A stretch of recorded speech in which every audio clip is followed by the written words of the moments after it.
Atos capítulo 3. Hoje o título dessa mensagem é Milagres. Amém ou não? Milagres. Eu não vou pedir para você levantar a mão se você precisa de um milagre. Todos nós precisamos de um milagre, em uma área ou outra, em uma situação ou outra. Precisamos de um Deus que ouve a nossa oração. Por que eu estou pregando em Atos capítulo 3? Porque estamos ainda vivendo os ares do domingo passado, que foi o domingo do Pentecostes. Celebramos o envio do Espírito Santo de Deus sobre a vida da igreja, quando a igreja é inaugurada.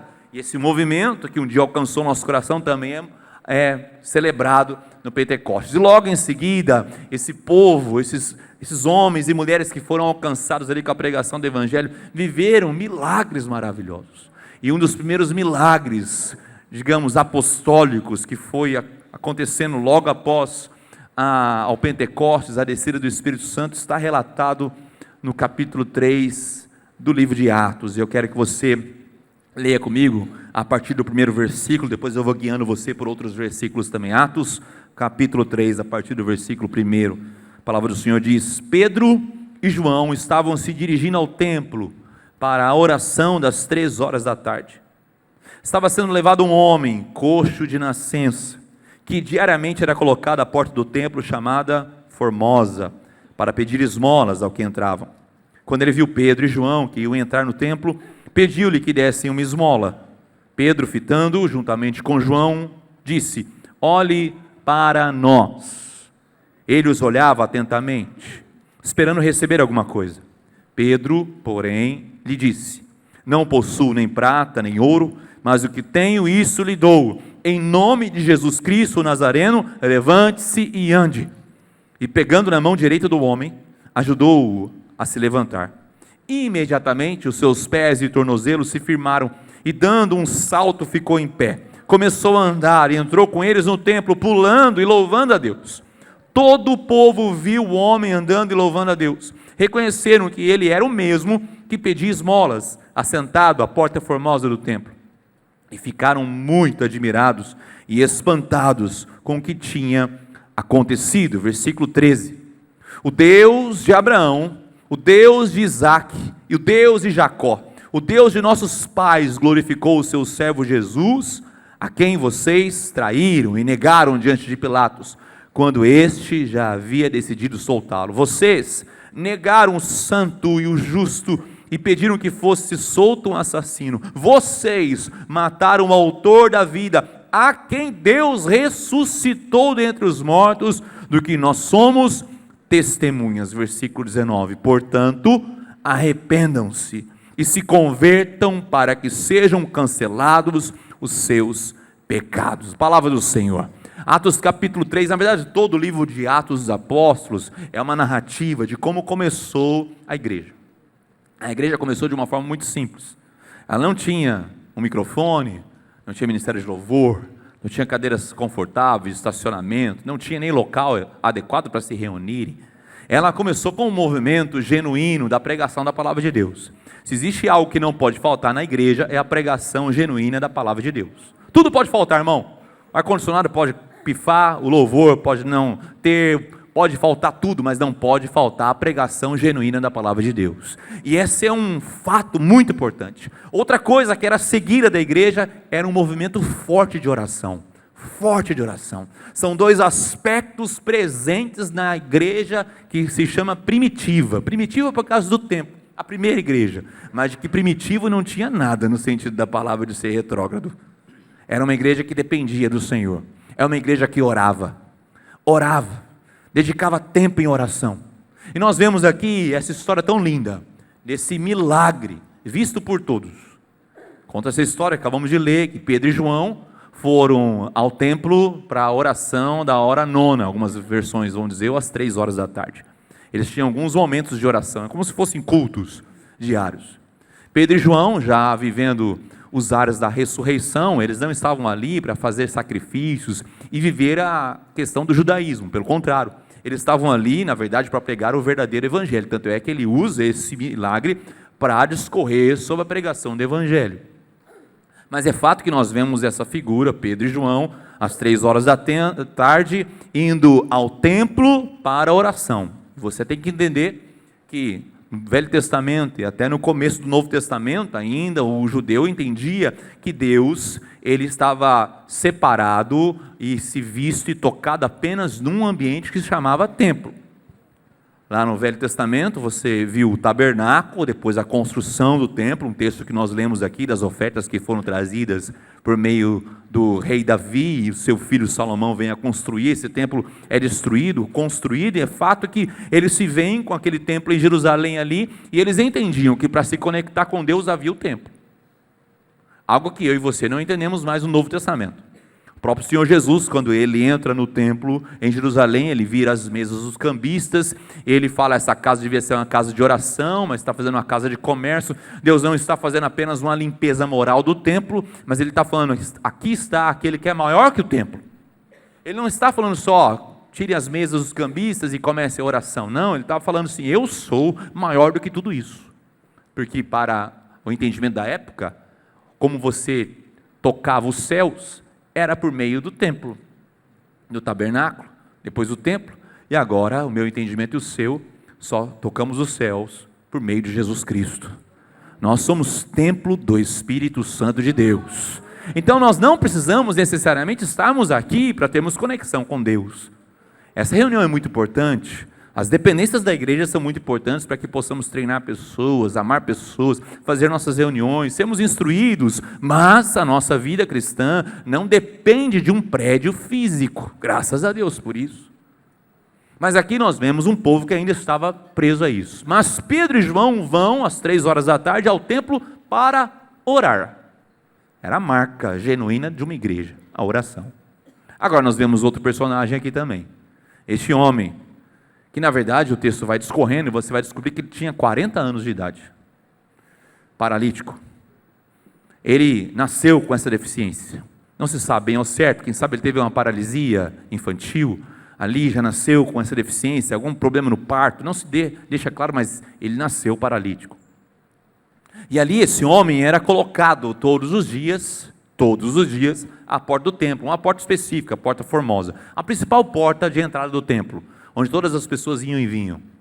Certamente essas pessoas o colocavam lá, porque ele sabia que ali passavam pessoas mais piedosas, pessoas que poderiam colocar a mão no bolso e entregar uma esmola mais gorda, mais robusta, diferenciada, diferente de outros lugares. Além de que a porta do templo era muito frequentada, não havia nenhuma pessoa ali que tivesse a menor religiosidade que não passaria, vez ou outra, por essa porta. Era estratégico. Mas ele, diferentemente de Pedro e João, não ia para o templo para orar, ele ia para o templo para esmolar. Era mendigo. E aqui eu já começo vendo duas cenas bem diferentes. Uma cena daqueles que são salvos em Cristo e daqueles que não são. Os salvos em Cristo têm uma conexão com Deus para a intimidade. A oração é intimidade com o Senhor. Aquele que busca Deus para se conectar com Deus. Agora eu vejo aqueles que não têm Cristo, um povo sem Cristo, ele pensa que desfruta da vida, mas na melhor das opções, ele pede esmolas para o mundo. Ele está a esmolar. Esse homem estava na margem, ele não entrava no templo, ele era colocado à porta, ficava ali. Quem sabe ele ouvia os textos bíblicos sendo lidos, ele era impactado por algumas histórias, mas ele fazia parte da paisagem. As pessoas iam e vinham e esse homem ficava ali.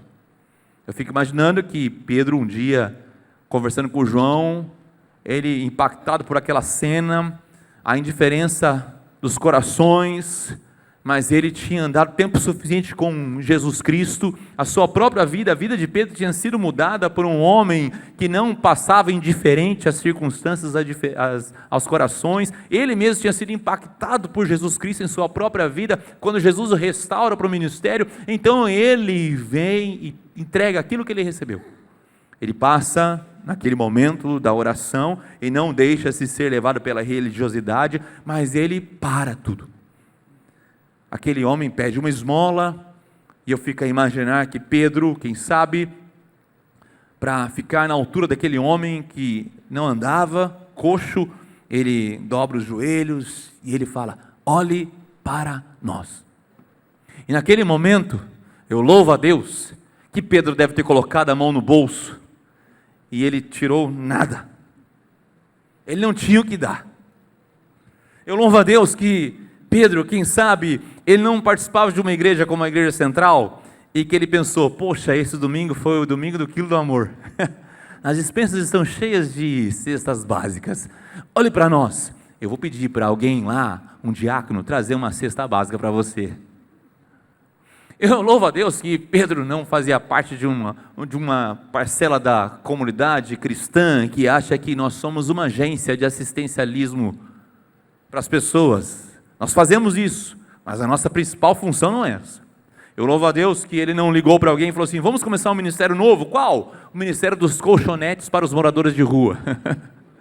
Peça para trazer um colchonete, porque eu acabei de encontrar aqui, vamos dar um conforto maior para essas pessoas que estão em rua. Eu acho tudo isso importante, não nego isso, nós fazemos isso. Não é questão do colchonete, mas é questão dos alimentos. Mas é fato que, muitas vezes, a carência que passamos, são para que eu e você possamos viver o sobrenatural de Deus.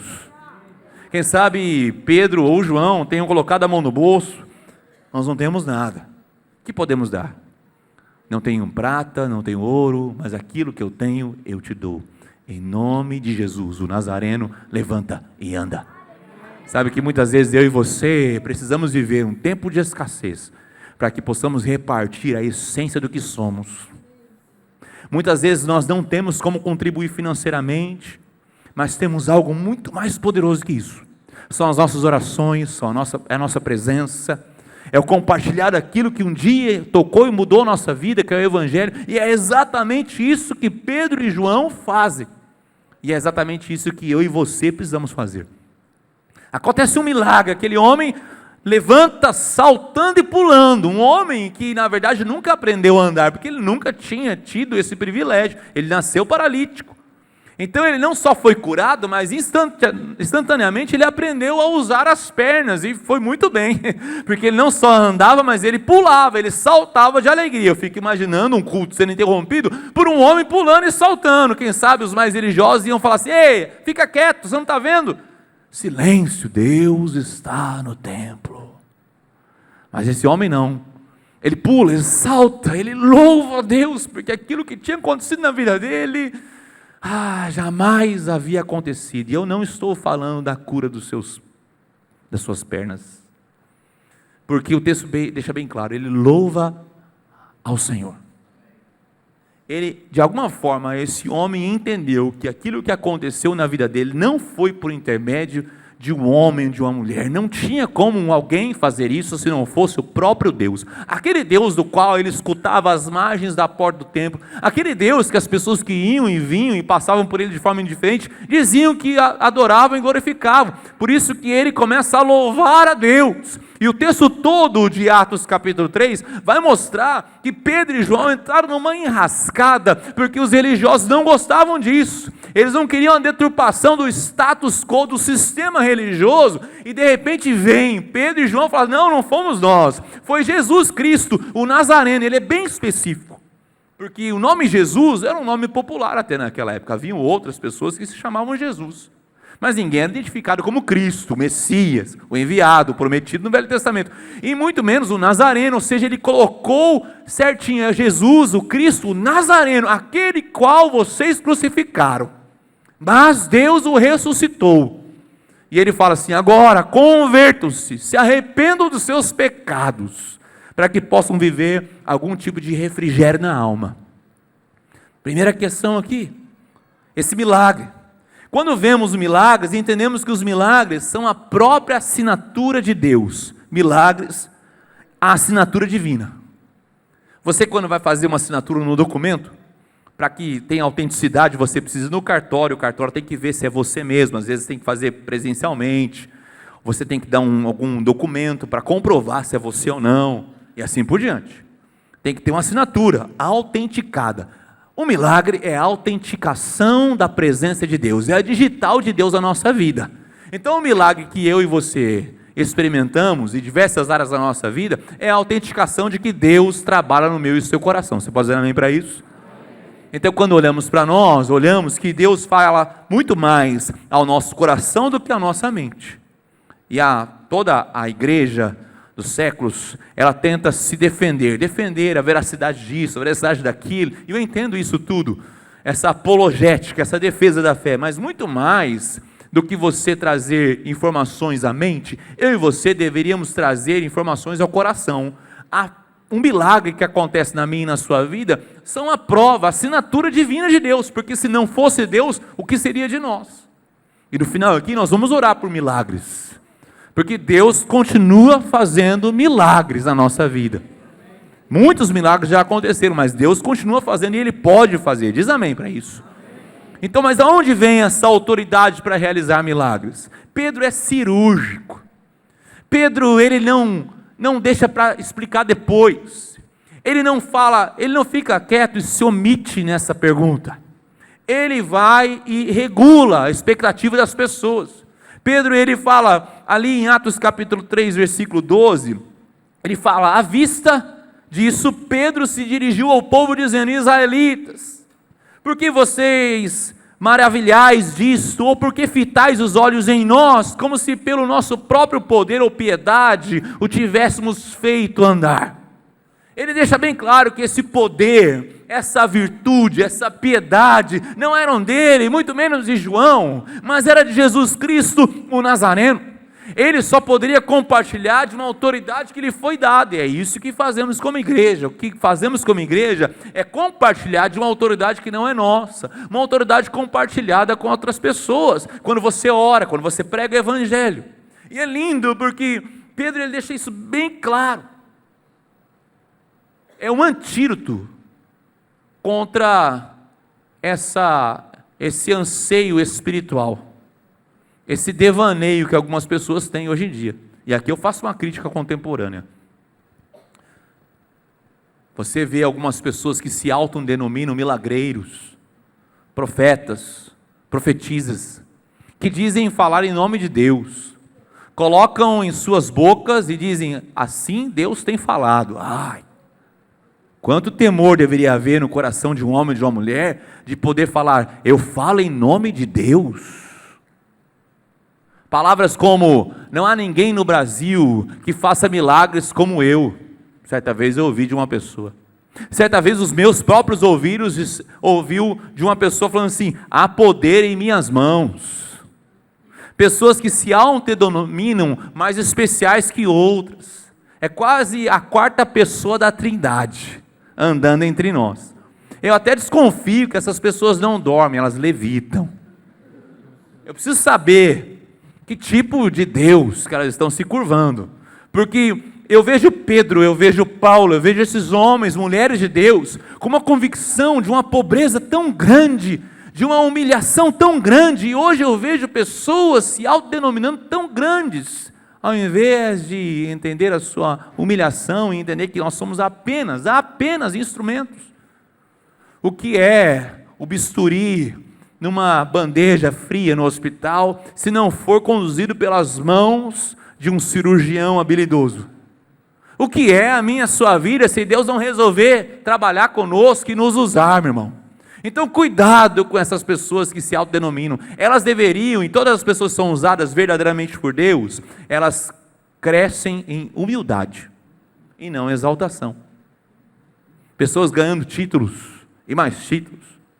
Não basta ser pastor, tem que ser apóstolo, bispo, primaz, o alto, o serafim, querubim. As pessoas estão à procura de títulos, enquanto deveríamos dizer: eu sou apenas um homem ou mulher transformado por Deus. Não há nada de especial. Não é à toa que Pedro diz: olhe para nós. Nós vamos chegar nisso. Então, primeiro, milagre é assinatura divina. Segundo, milagres são uma amostra do futuro. O milagre aqui acontecendo na vida deste homem é para colocar a minha e a sua esperança num reino vindouro. É o cumprimento das profecias. A cura física aqui na vida deste homem, com 40 anos, paralítico, é um sinal glorioso do que Deus planejou. Quando você lê o Velho Testamento, o livro do profeta Isaías, capítulo 35, você vê uma descrição do futuro glorioso de Israel. E ali, versículo 5, 6, ele fala: então se abrirão os olhos dos cegos, e se desimpedirão os ouvidos dos surdos, e os coxos saltarão como servos, e a língua dos mudos cantará, por águas arrebentarão no deserto, e ribeiros no ermo. É um vislumbre profético do que Deus irá restaurar. Esse vislumbre profético não era imediato, mas é para a eternidade.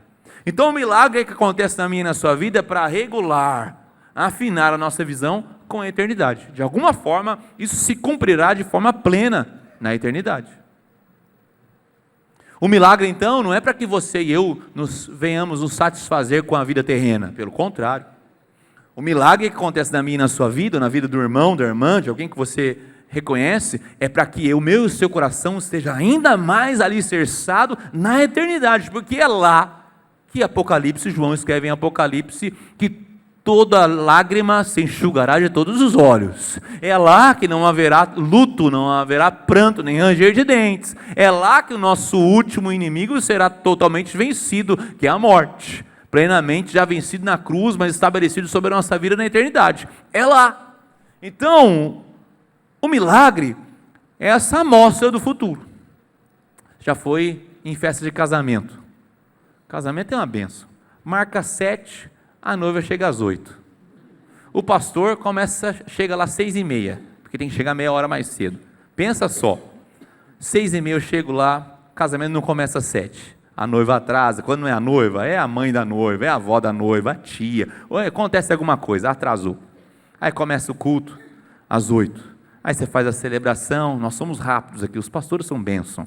Mas não tem como fazer menos de 50 minutos, né, Venosi? Uns 50 minutos de celebração. Quanto já deu aí? 6h30, 7 horas não começou, 8 horas, quase 9 horas. Aí vamos para o jantar. O pastor já está morrendo de fome, irmão. Estamos aguentando mais. Daí começa aquela 9 horas, não vai para o jantar, vai aqueles salgadinhos que passam. Daí a gente é fino, né? A gente é fino. Porque a minha vontade era pegar o prato inteiro. Mas como eu não vou fazer isso, eu pego um e falo, obrigado. Aí você come. É um tira-gosto. Mas o estômago já está falando para o fígado, se cuida que eu vou comer você.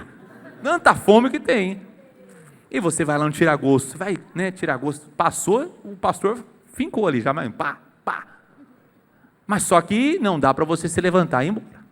Se eu me levantar e ir embora antes do jantar, eu vou ter que pedir para minha esposa fazer aquele jantar maravilhoso, só ela sabe fazer em casa. Ou vou ter que passar e comprar alguma coisa no iFood. Não tem jeito. O milagre é assim. Não mata a fome, o desejo e o anseio do coração do ser humano pela eternidade. Ele é um tira-gosto. Eu e você temos que aguardar, porque o jantar já está posto. Amém ou não?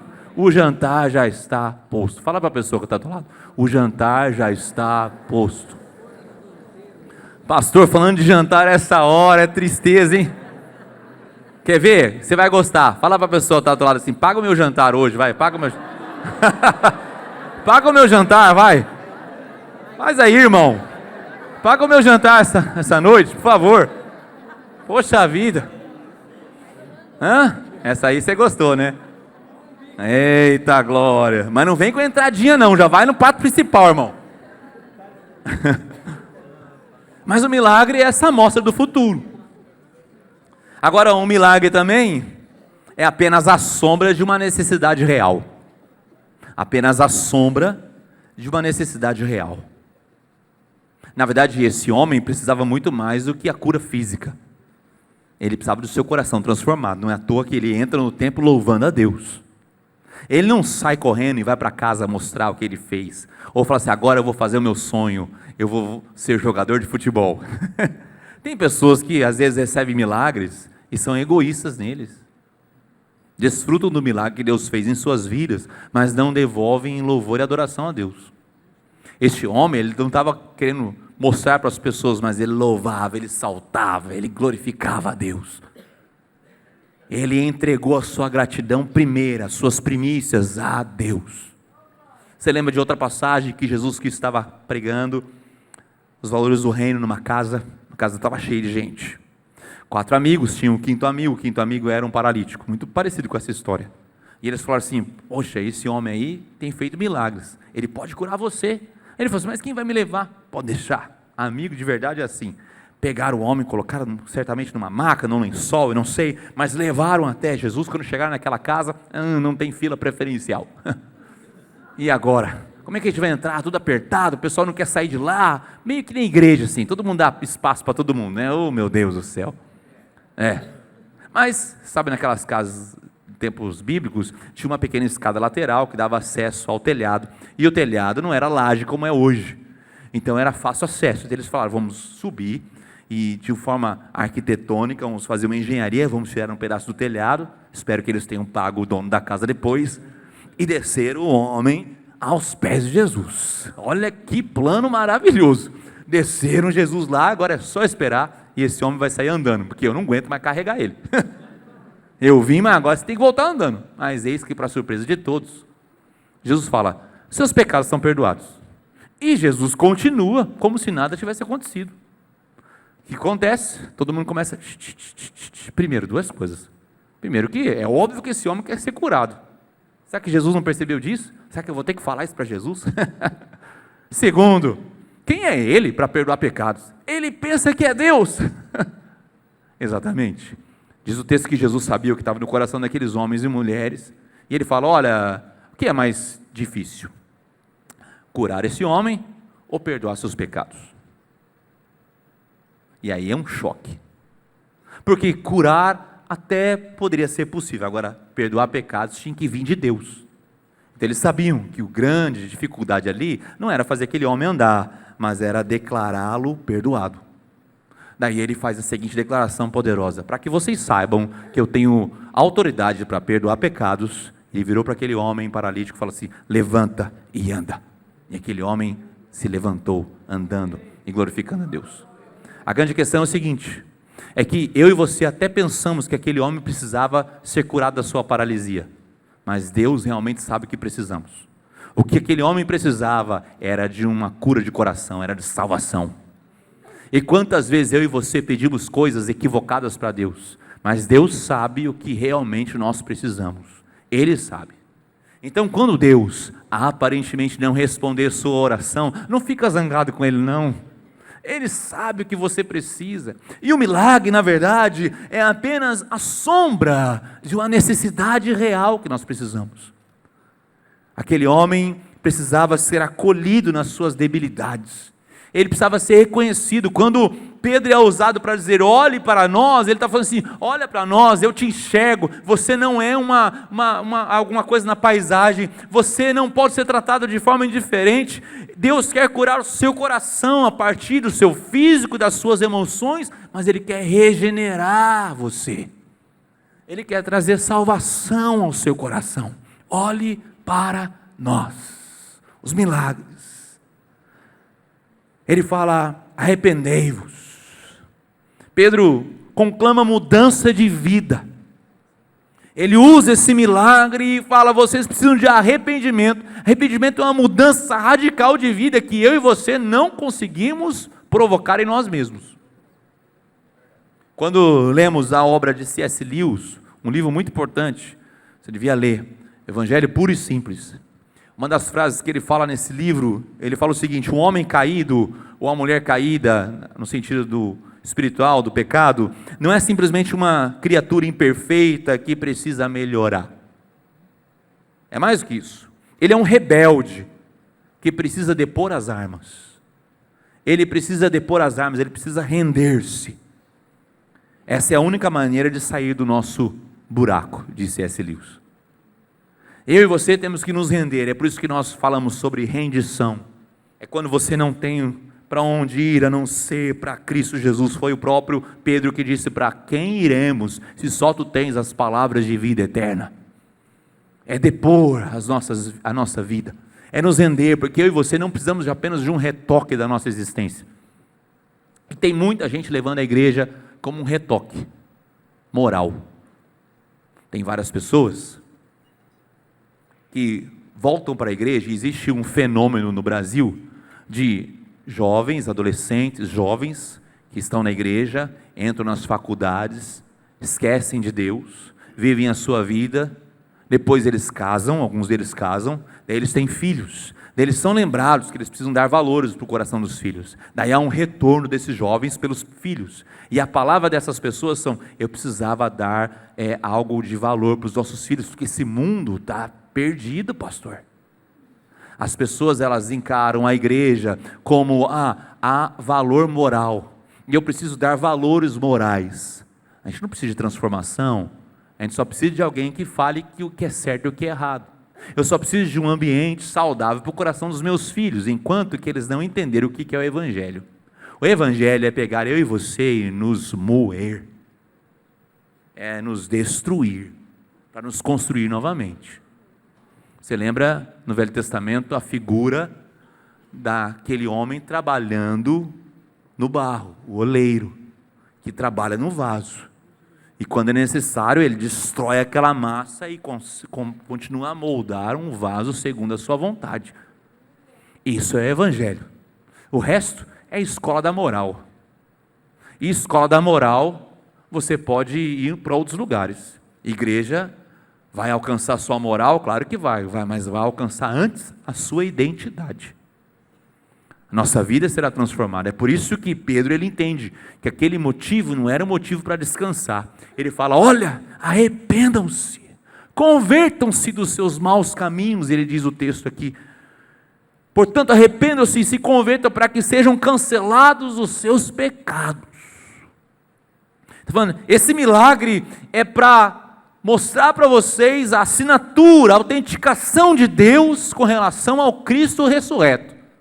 Esse milagre também serve para ser um tira-gosto do futuro. Olha o que Deus tem planejado para a nossa vida. Se Ele pode fazer isso com o coxo, imagina que Ele pode fazer com a nossa vida. Mais que isso, o milagre é apenas a sombra de uma necessidade real. O que nós precisamos é sermos transformados, impactados no âmbito da alma, no âmago da nossa vida, transformados completamente. A gente não precisa de uma maquiagem, de um retoque. É por isso que o Evangelho ele não é bom de marketing.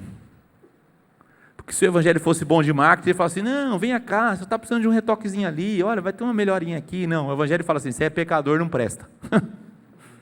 A pessoa olha para você assim: como? É por isso que o Evangelho ele se considera um escândalo. Por que é o escândalo? Porque quando ele entra no nosso coração, somos convencidos de que nós somos nada, merecedores de nada. Pelo contrário, a única coisa que merecemos é a perdição eterna. Mas Deus, em sua rica e graça e misericórdia, Ele vem e nos resgata. Então o milagre é apenas a sombra de uma necessidade real. E eu quero terminar já chamando o Ministério de Louvor aqui. Quarto tópico. Eu não estou muito presbiteriano hoje, né? Vamos lembrar? Milagre, assinatura divina. Milagre, uma amostra do futuro. Milagre, a sombra de uma necessidade real. E para terminar, milagres é a evocação da fé. Milagre não é uma expressão de espetáculo. O milagre não serve para performar. Eu vejo pessoas usando milagres para performar. Eu fico encucado com esses tipos de pregação que exaltam mais o milagre do que quem executou o milagre. Quem executou o milagre, não estou falando de uma pessoa, um pastor, uma pastora, quem for, não estou falando disso. Estou falando do próprio Senhor Jesus Cristo. E as pessoas se perdem tanto na busca por milagres, que elas perdem aquele que executou o milagre. Quando Pedro e João estão entrando na porta, eu acho que Pedro deve ter falado com João: não é possível que nós vamos passar por aquele lugar. Eu não conheço nem o nome daquele irmão lá, que está no chão. Eu não sei nem a real necessidade dele. Eu não sei a história dele. Eu aprendi a ser indiferente como todo mundo. Eu vou e volto, levo a minha vida. Eu esqueci que eu sou um missionário disfarçado de engenheiro, dentista, advogado, dona de casa, estudante. Eu esqueci disso. Então eu foco no que eu tenho que fazer. Eu levo a igreja como um lugar seguro, moralmente falando, que vai trazer alguns valores para a minha vida, para os meus filhos, e tá bom. Eu quero o Salvador Jesus, eu não quero o Senhor Jesus. Eu quero que Ele me salve, que Ele me livre de várias coisas, mas Ele reinar totalmente sobre a minha vida, daí é outra história. Eu acho que eu nem preciso disso, eu sou tão bonzinho, acho que eu estou indo bem com a minha vida sozinho.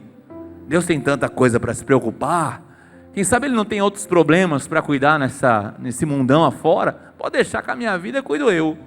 Muitas pessoas pensam assim. Mas Pedro e João não. Ele se curva ou se ajoelha e fala: olhe para nós, preste atenção. Quando fala olha para nós, o que aquele homem enxergou? Homens comuns, ninguém extraordinário.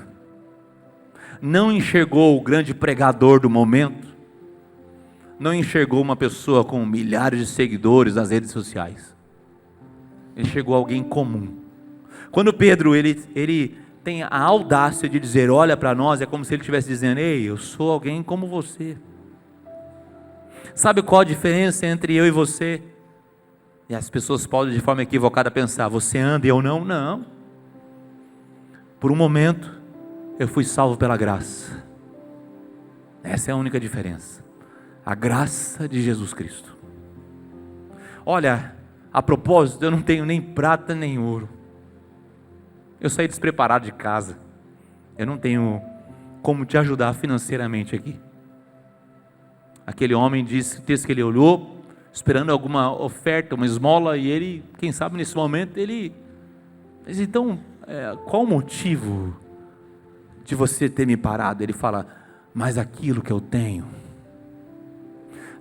desfrutado, não pelos meus méritos, aquilo que um dia mudou a minha história, aquilo que um dia eu acreditava não ser digno, que Pedro, na sua passagem toda do Evangelho, você vê um homem querendo fugir de Jesus Cristo no começo, traindo Jesus mais tarde, trocando os pés pelas mãos, falando vou amá-lo até o final, traindo. Ele fala assim: olha, eu fui dos piores, eu não mereço, eu sei o que é falar demais e me arrepender, eu sei o que é pensar que eu faria e não fiz, eu sei o que é falar assim: Deus, você não precisa nada comigo, porque olha, eu só te traí, você não tem mais nenhuma dívida comigo, deixa para lá. Mas ele insiste: eu sei o que é estar desse lado, eu sei o que é estar coxo espiritualmente falando. Pedro fala assim: aquilo que eu tenho não foi algo que eu conquistei, que eu paguei, que eu comprei, foi algo que foi ganho, que foi me presenteado. Eu fui chamado para um banquete que eu não tinha nem roupa para entrar. Eu fui chamado para me assentar à mesa de um rei que eu não era digno, eu não sabia nem como lidar com os talheres nessa mesa, mas eis que me encontro à mesa com o Salvador. Aquilo que eu tenho vivido, eu te dou, em nome de Jesus, o Nazareno. Levanta e anda. Evocou a fé daquele homem. Diz o texto que Pedro cuidadosamente pegou pela mão direita, como se fosse o abraço da fé, pá, e o ajudou a levantar.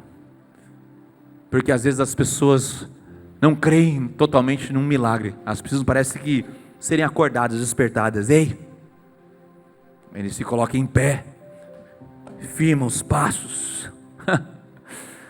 Eu não sei se ele chorou, se ele sorriu, eu não sei a mistura de sentimentos que estava sobre esse homem, eu não sei como que as pessoas reagiram, eu só sei que esse homem entrou no templo, ele entrou no templo. Agora não eram dois que entravam às 3 horas, na hora nona, para o templo para orar, agora eram 3 homens genuínos, que entravam com um coração fervoroso para a oração. E a primeira coisa que ele fez foi participar de uma reunião de oração, louvando e adorando a Deus. Sabe que eu e você, assim como Pedro aqui disse, olhe para nós, quem sabe eu e você precisamos falar isso para as pessoas, para aquele colega de trabalho seu. Chega de postergar, chega de falar assim: não, eu não sei se eu posso falar de Jesus, não sei se está na hora. Para com isso, está na hora de amanhã você falar assim: olha para mim, e você compartilhar a sua fé.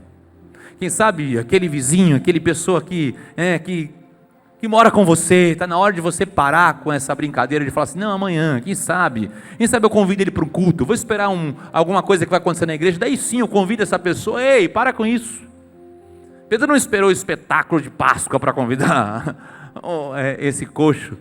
Ele não esperou uma atividade da igreja, ele não esperou um pastor que viesse e falasse: deixa eu te dar um curso sobre como compartilhar da sua fé em 5 passos. Pedro simplesmente deu aquilo que ele tinha, seu testemunho.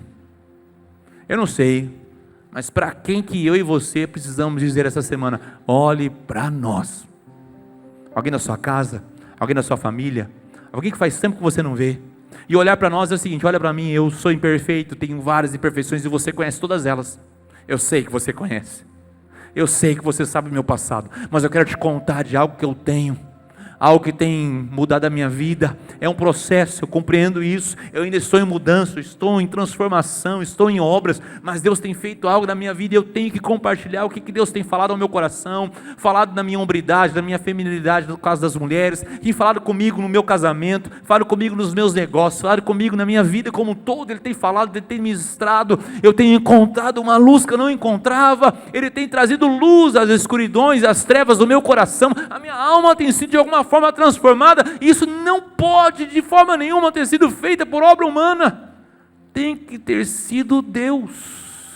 Então aquilo que eu tenho, eu preciso compartilhar. Eu quero trazer à mesa aquilo que eu tenho experimentado com você. De alguma forma vai alimentar seu coração também. Esse milagre apostólico do livro de Atos serve para guiar a igreja. Primeiro que os milagres, e nós cremos em milagres, são a confirmação da pessoa e da obra de Jesus Cristo. É a assinatura autenticada do céu sobre a nossa vida. O milagre que eu e você vamos experimentar não é para que você e eu nos vamos nos satisfazer, melhor dizendo, com esse mundo aqui, mas é para que possamos ter a nossa vida alinhada com a eternidade. O milagre que Deus fará em nosso coração não é apenas para uma cura física, mas é a cura da alma, do maior inimigo das nossas almas, que é o pecado. Mas também o milagre que acontece na minha e na sua vida é para investirmos sacrificialmente na missão. Então, se Deus fez um milagre na sua vida, não desfrute ele sozinho, compartilhe ele.